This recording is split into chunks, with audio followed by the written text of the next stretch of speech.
Vamos abrir a Bíblia, lá em Apocalipse, capítulo 2, e verso 1. Apocalipse, capítulo 2, e verso 1.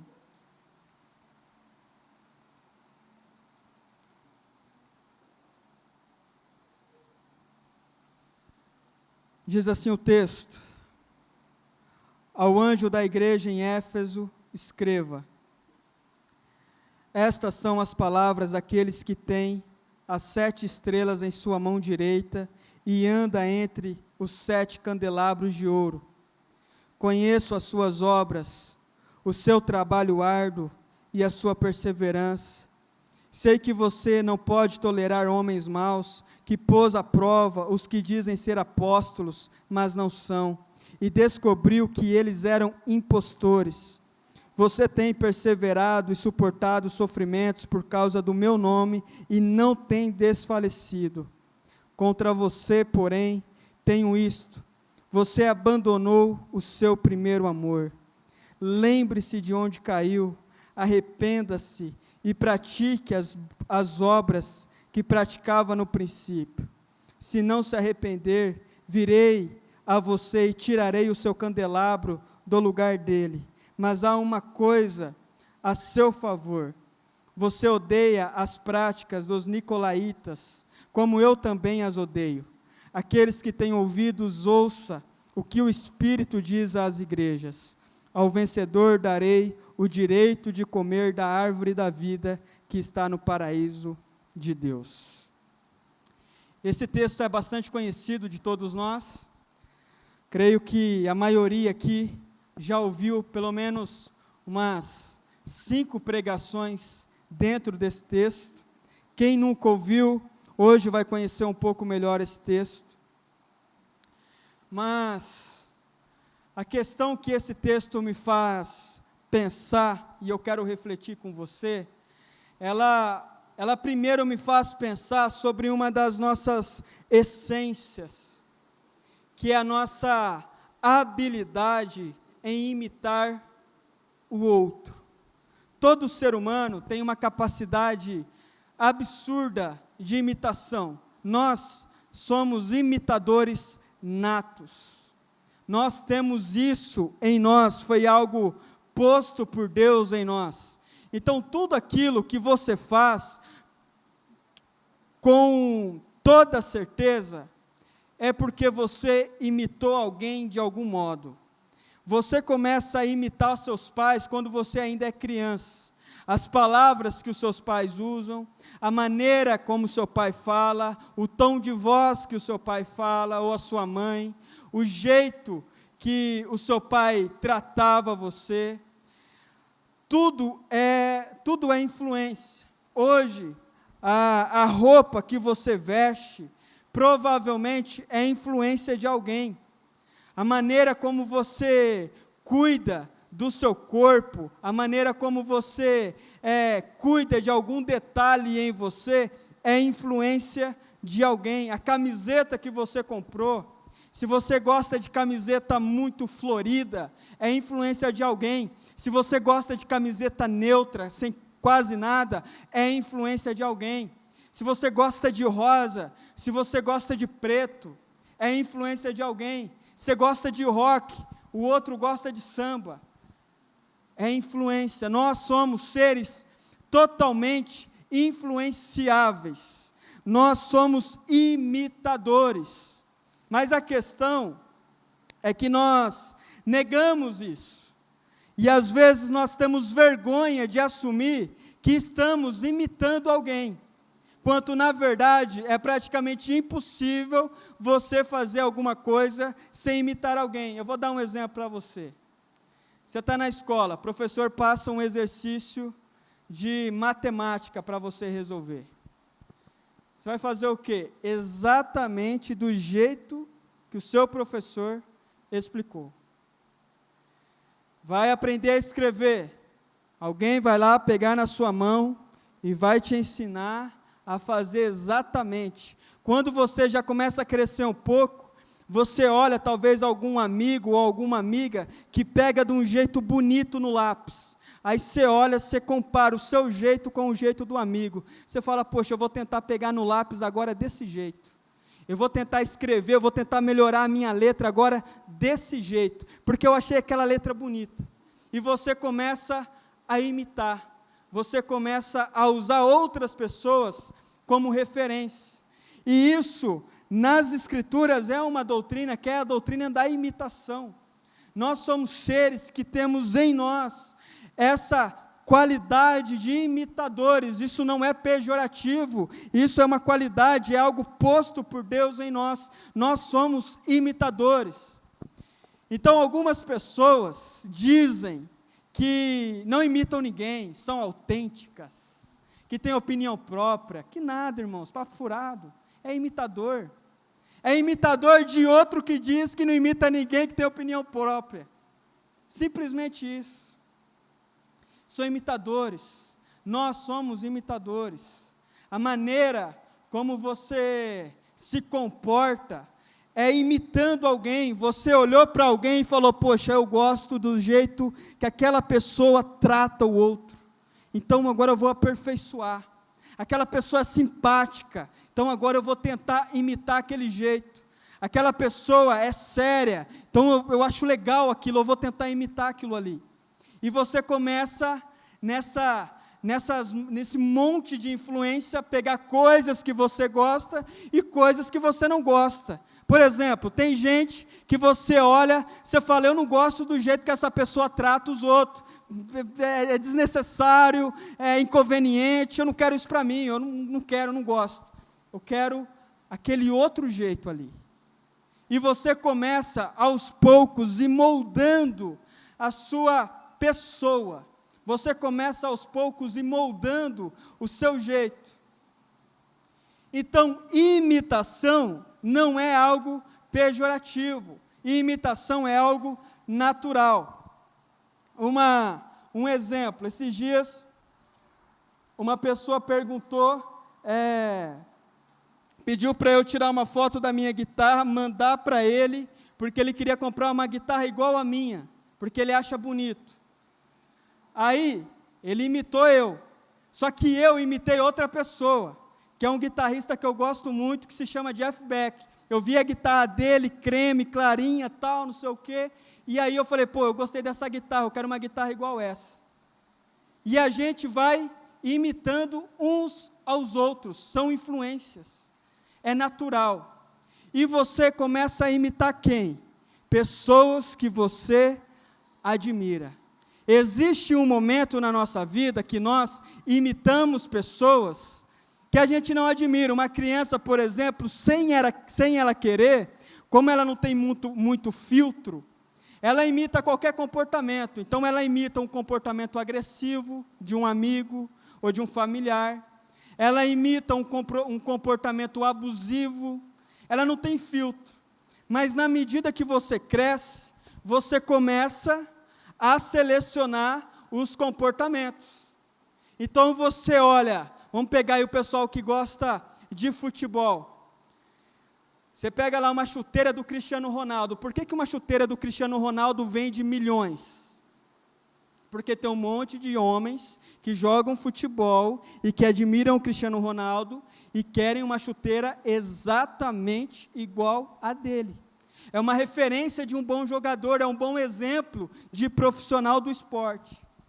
Então, nós começamos a olhar pessoas, quando a gente cresce, e imitar certas coisas de pessoas que são melhores do que nós, em certos aspectos. Chega uma fase que você não fica imitando mais qualquer um. Você olha e você fala, não, esse comportamento eu não quero esse eu quero. É natural. E Deus começa a colocar essas pessoas na nossa vida, que nos influenciam, que nos inspiram, que nos ajudam, e essas pessoas vão se tornando bênção na nossa vida, essas pessoas vão se tornando espetaculares para nós. Você antes era uma pessoa violenta, você era uma pessoa agressiva com as palavras. Agora, por um motivo da soberania de Deus, você conheceu um amigo que ele é extremamente controlado, ele é uma pessoa pacífica, ele é uma pessoa que sabe respeitar o outro. E por influência desse amigo agora, você também se torna uma pessoa mais respeitosa, mais controlada. E Deus vai colocando. Deus coloca líderes na nossa vida que nos influenciam, amigos, familiares, pessoas que são famosas, que vai nos influenciando, autores. E a questão, agora pensando nas influências mais próximas de nós, é que algumas pessoas nos influenciam, são bênção na nossa vida, só que chega num determinado momento que nós começamos a nos esquecer dessas pessoas. Nós nos esquecemos o quanto essas pessoas foram importantes para nós.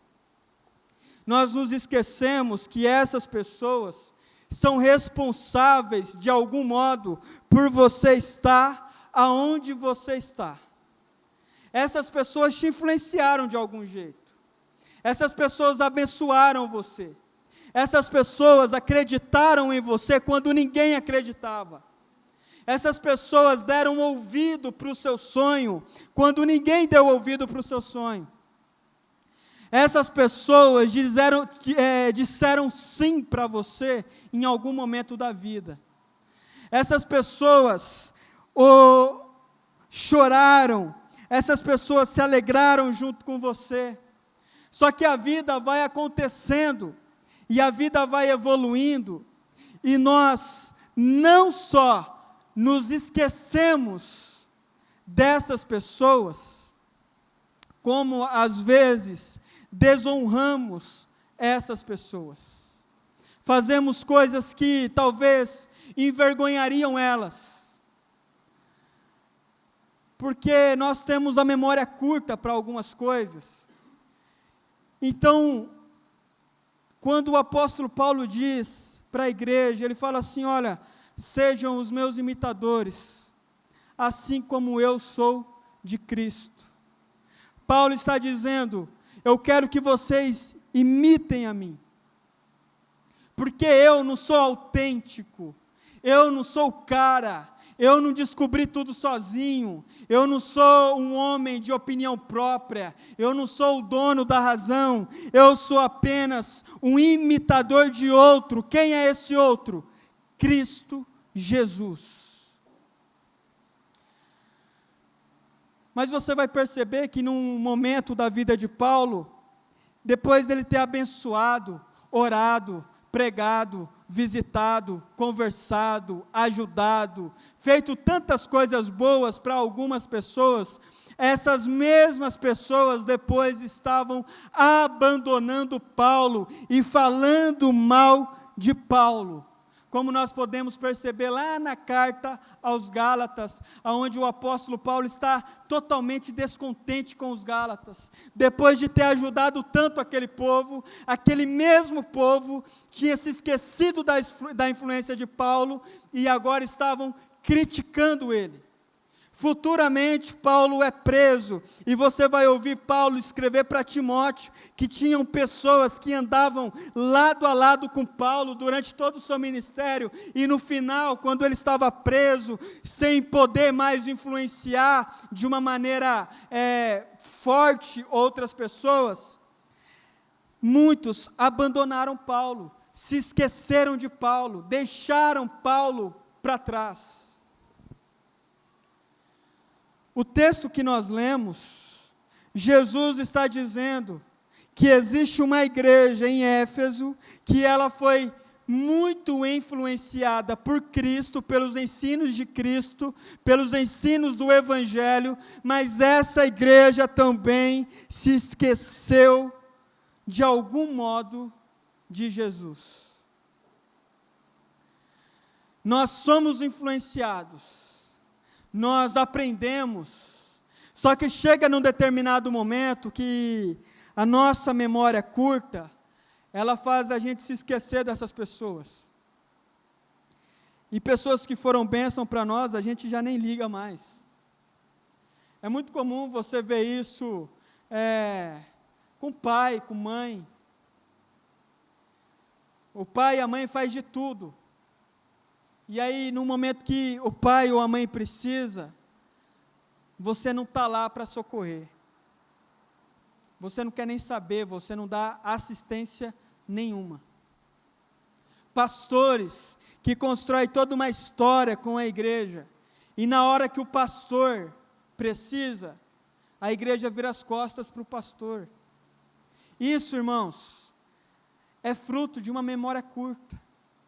Nós podemos nos lembrar do profeta Samuel, que caminhou toda uma vida junto com o povo de Israel, mas num determinado momento o povo falou: olha, a gente não quer mais Samuel. E Deus diz para Samuel: Samuel, eles não estão rejeitando só você, eles estão rejeitando a mim também. E aqui a igreja de Éfeso não estava rejeitando apenas outras pessoas. A igreja de Éfeso estava rejeitando o próprio Jesus.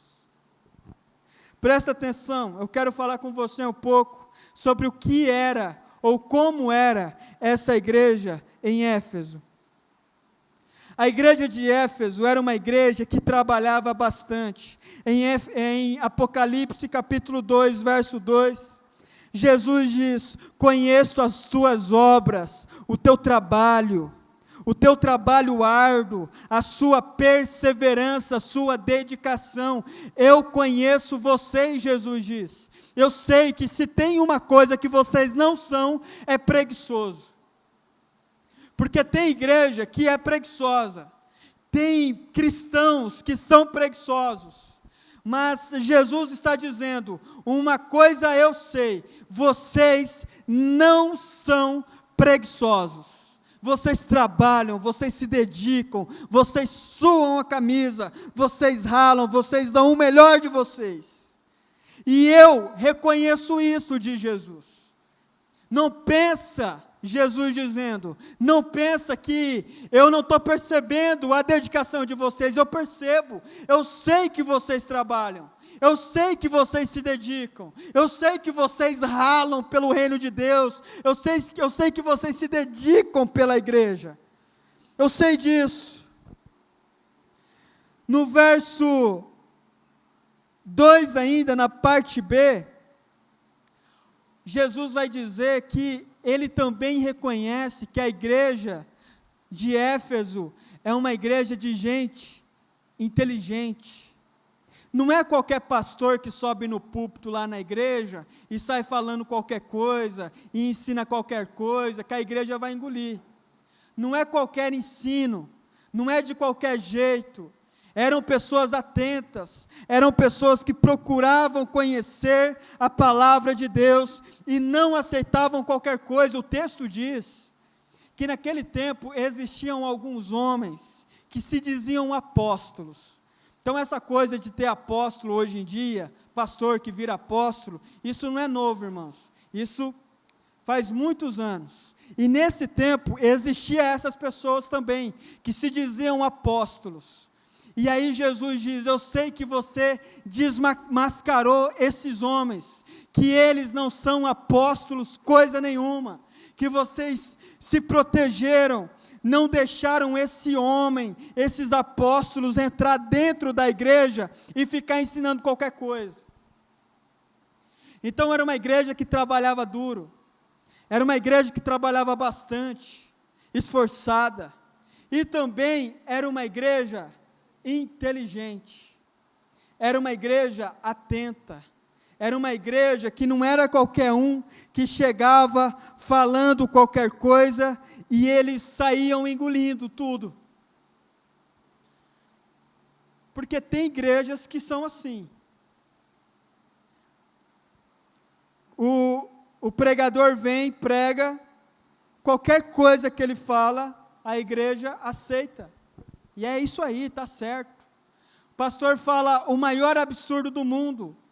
E a igreja, não pastor, amém, glória a Deus, é isso aí. A igreja de Éfeso não era desse jeito. era uma igreja atenta. Agora, no verso 3, capítulo 2, verso 3, diz assim: eu também sei que vocês têm suportado sofrimentos por minha causa, por causa do meu nome. Eu sei que vocês sofrem muito, mas mesmo assim vocês não abandonaram, mesmo assim vocês continuam firmes. Sofrem muito, sim, mas vocês permanecem firmes. Irmãos, quem aqui não sofre? Quem aqui não passa por dificuldades? Quem aqui não passa por problemas? Tem cristãos que no primeiro problema que enfrenta, sai fora. Primeira dificuldade que teve, abandona tudo, não quer saber de Deus, não quer saber de igreja, não quer saber de absolutamente nada. E são pessoas que Jesus nem gasta tempo conversando. Agora, Jesus está reconhecendo que existe uma igreja que é trabalhadora, uma igreja inteligente e uma igreja que suporta sofrimentos. Pelo nome dele. É uma igreja esforçada, é uma igreja que não desfalece. A luta vem, o problema vem, a dificuldade vem, mas essa igreja permanece de pé, confiando em Deus. Jesus reconhece tudo isso nessa igreja, muitas qualidades, talvez qualidades que nem a gente tem, talvez alguns aqui podem dizer, olha, para o reino de Deus eu não sou muito trabalhador não. Você é um cara trabalhador para o reino de Deus? Você é um cara inteligente para o reino de Deus? Você é uma pessoa perseverante, ou uma pessoa murmuradora, que reclama e tal, nossa, porque só você sofre na sua vida, as coisas são difíceis só para você.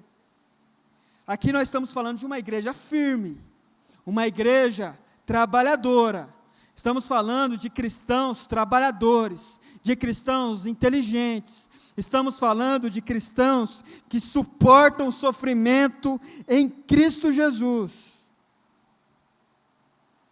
Mas essa igreja tem um problema, e Jesus faz questão de ressaltar esse problema nessa igreja. Ele diz assim: contra você, porém, tenho isto: você abandonou o seu primeiro amor.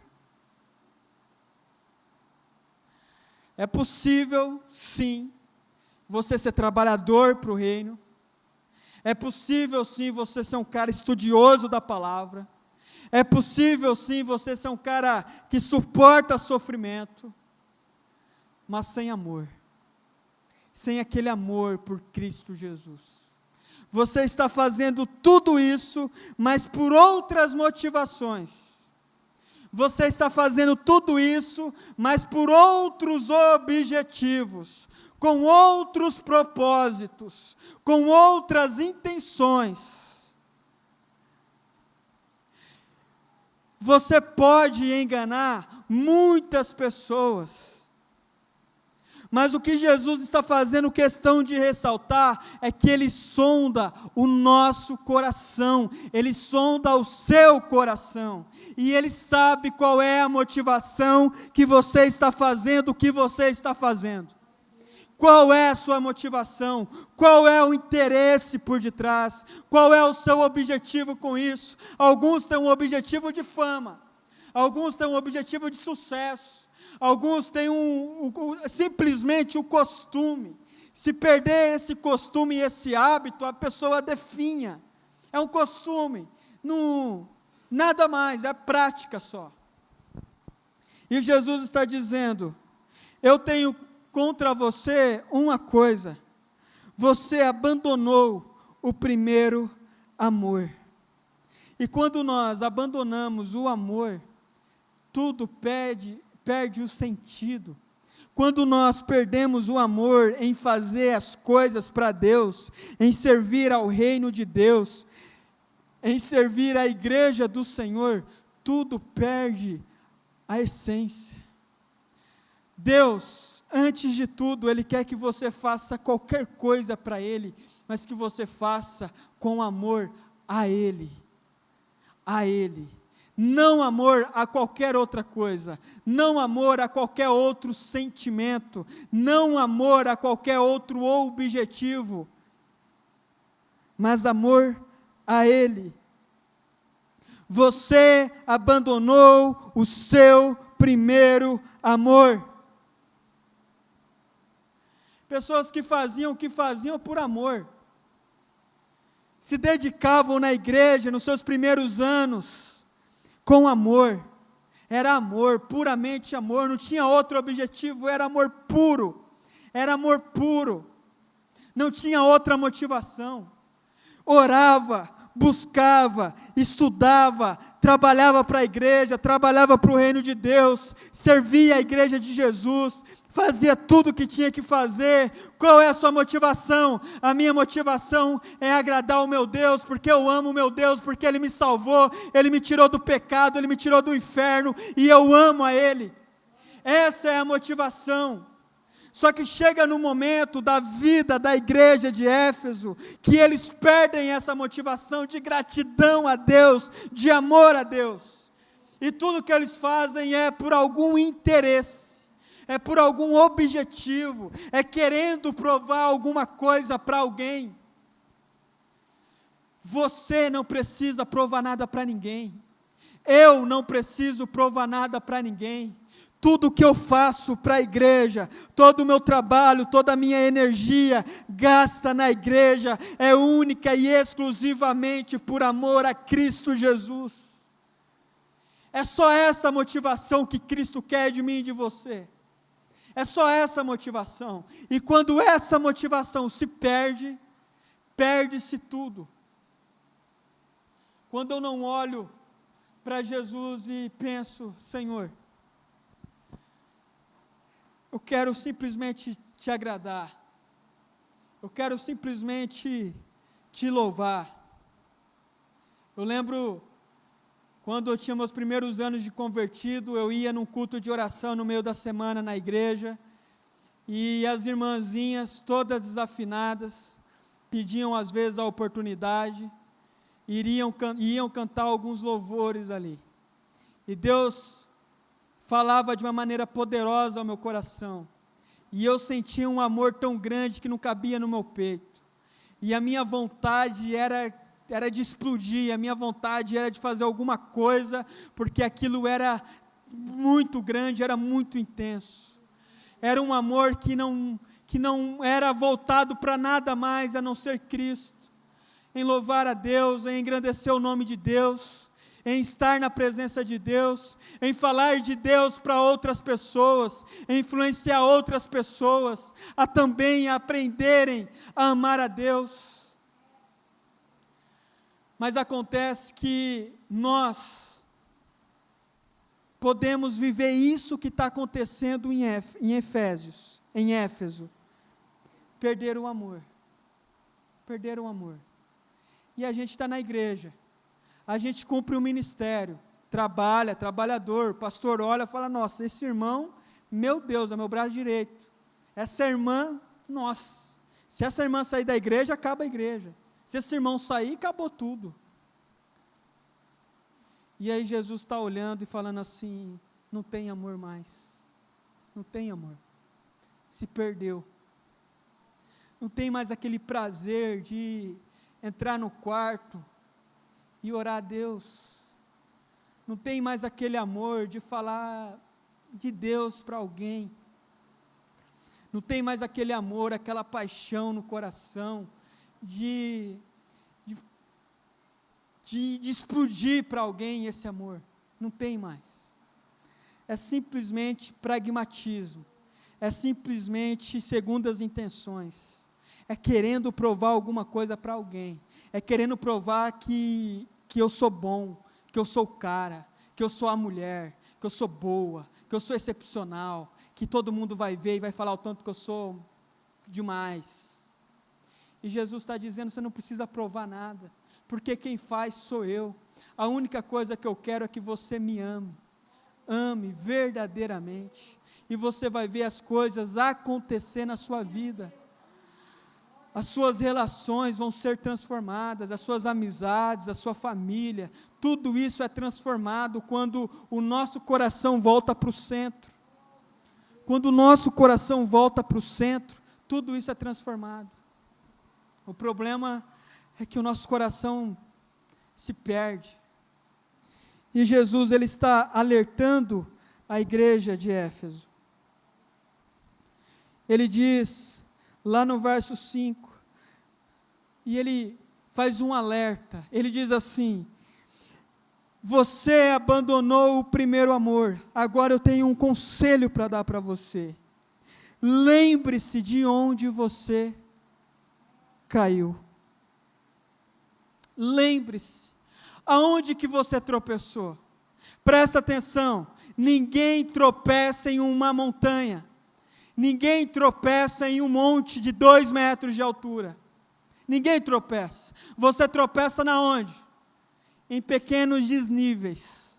Aquele desnível, sabe, que quando você sai da sala e vai para a cozinha, você vai na casa de alguém, você não sabe que tem aquele desnível lá, e sem querer você dá uma tropeçada.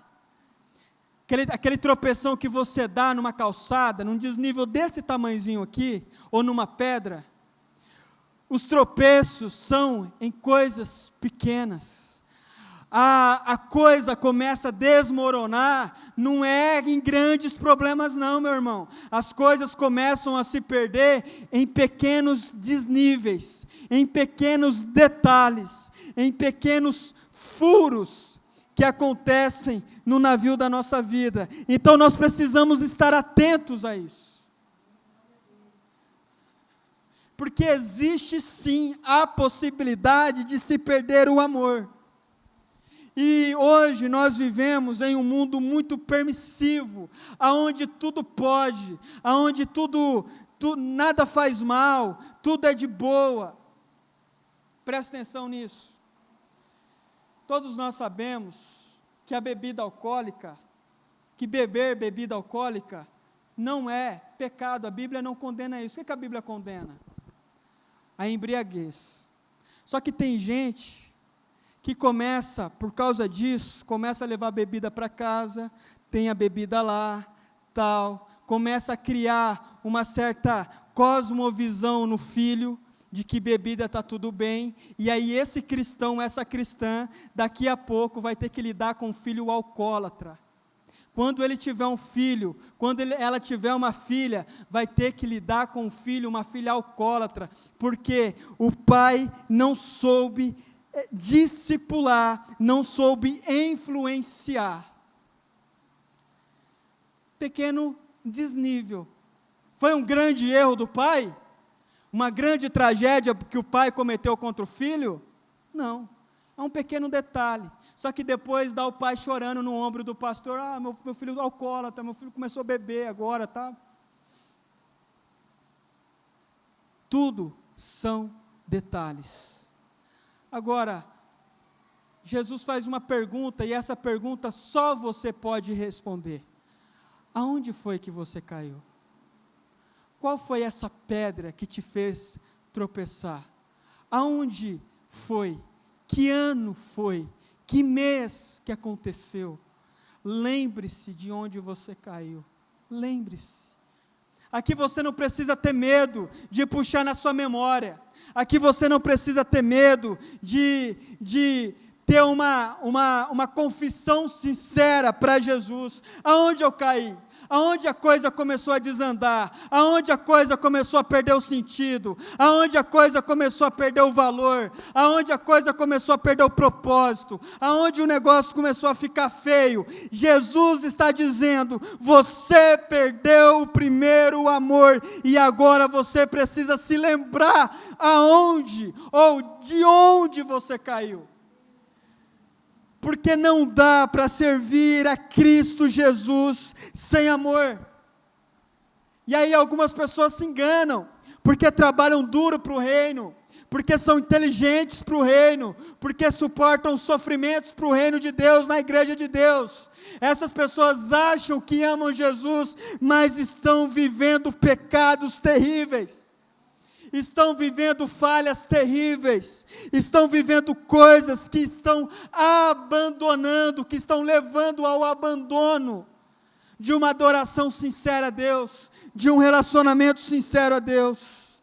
E Jesus diz: eu quero que você se lembre de onde você caiu. E Ele conclui com uma afirmação importantíssima: se lembre de onde caiu e arrependa-se.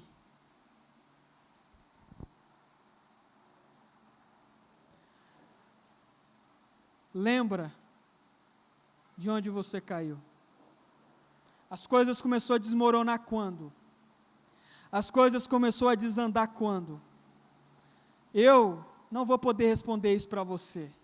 Só você pode responder isso para você. Aonde que o negócio começou a se perder? Aonde que o negócio começou a descambar de vez? Só você pode responder. E Jesus diz: lembre-se de onde você caiu e arrependa-se. Arrependa-se. Arrependa-se.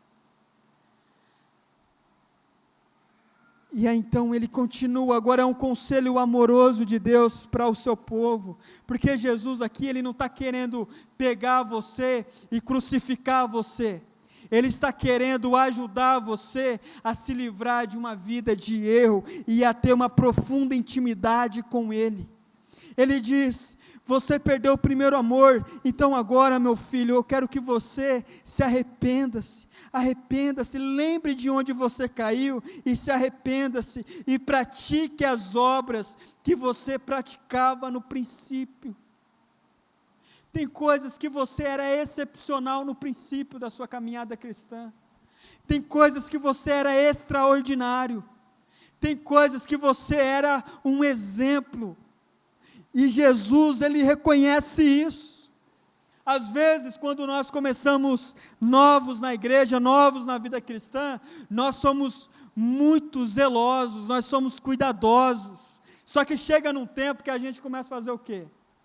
Relaxar. Você já acha que domina tudo, você já acha que manja de tudo, você já acha que sabe de tudo. Eu vou dar um exemplo para você aqui, de Davi. Davi, ele ia lutar contra um exército, ele orava a Deus: Senhor, eu devo lutar contra esse exército? Aí Deus dizia para Davi: Davi, vai, luta, que a vitória é sua. Davi ia, lutava e ganhava a guerra. Aí, na segunda vez, teve uma outra situação de guerra, Davi foi orar a Deus novamente. Tem gente que, quando ganha a primeira guerra, não quer orar mais não, pedir direção de Deus não. E para quê? Eu já tenho experiência agora, aquela primeira vez Deus abençoou, agora Deus vai abençoar de novo. E aí começa a nascer uma soberba no coração. Davi, o que ele fazia? Senhor Deus, eu devo ir nessa segunda guerra. Deus dizia: Davi, não vai, porque se você for, você vai perder. E Davi recuava. Aí teve uma terceira situação, e novamente, pessoas imaturas, pessoas sem intimidade, sem amor por Deus, são pessoas que tiveram duas situações, na terceira guerra que tem que enfrentar, falam assim: eu não preciso mais orar, eu não preciso mais buscar a direção de Deus, eu faço aquilo que eu acho que eu tenho que fazer, eu já tenho experiência, já virei macaco velho nesse assunto, eu já estou bom nisso, eu já domino tudo, eu sou o cara, eu sou a mulher. O que Davi faz? Senhor, eu devo ir para essa guerra? Deus diz para Davi: Davi, vai, a vitória é sua. E Davi vai. Veja, Davi tinha uma intimidade profunda com Deus, mas nunca se acomodou. Nunca se acomodou, ele nunca achou que ele era o cara num determinado momento. Ele sempre pedia a direção de Deus. Até nas vezes que ele queria tomar a iniciativa, chegava um momento que Deus dizia para ele parar, e Davi parava. Agora nós precisamos analisar esses detalhes da nossa vida, porque a vida cristã não é só de vitória em vitória, sempre rompendo, sempre uma vitória maior do que a outra, não. Às vezes a vida cristã é olhar para trás, é olhar para trás, é olhar para trás e se lembrar de onde você caiu. Olhando para trás, você vai estar indo para frente. Retrocedendo, você vai estar avançando. Não adianta você ignorar erros, tropeços, um monte de falhas que estão atrapalhando a sua caminhada cristã e achar que lá no final vai dar tudo certo. Meu irmão, Jesus ele está sendo bem honesto com a igreja. Ele diz: eu sei de todas as suas qualidades, eu sei disso. Mas eu tenho que dizer algo. Você abandonou o primeiro amor. E esse amor foi abandonado porque você caiu em um determinado momento. Você falhou em um determinado momento. Você cometeu algum erro em um determinado momento. E isso tem levado você à ruína. Pastor, é o fim da linha? Eu falei lá no passado, eu falei há alguns anos, há alguns meses, daí em diante a minha vida está uma verdadeira ruína. O que eu faço agora? Como que eu melhoro as coisas? Jesus diz: arrependa-se e volte a praticar as obras que você praticava no princípio. Tem coisas que você só vai avançar quando você aprender a retroceder. Tem coisas que você só vai evoluir quando você aprender a dar um passo para trás. Olhe onde que você caiu e arrependa-se. Isso para nós é de extrema importância, porque nós não podemos fazer o que a igreja de Efésios fez. A igreja de Efésios olhou toda a influência que Jesus causou neles, imitou Jesus em vários aspectos, imitou Jesus no trabalho pesado, porque Jesus era um homem extremamente trabalhador, imitou Jesus na intelectualidade. A igreja de Efésios imitou Jesus na sua perseverança, viu Jesus suportando o sofrimento, e a igreja também suportava sofrimento. Só que a igreja imitou tanto Jesus, mas eles se esqueceram de uma coisa, se esqueceram de amar Jesus. Nós precisamos ser imitador de Cristo, mas acima de tudo, nós precisamos aprender a amar verdadeiramente o nosso Senhor e Salvador. Amém? Quero fazer uma oração com você, coloque-se de pé, vamos orar.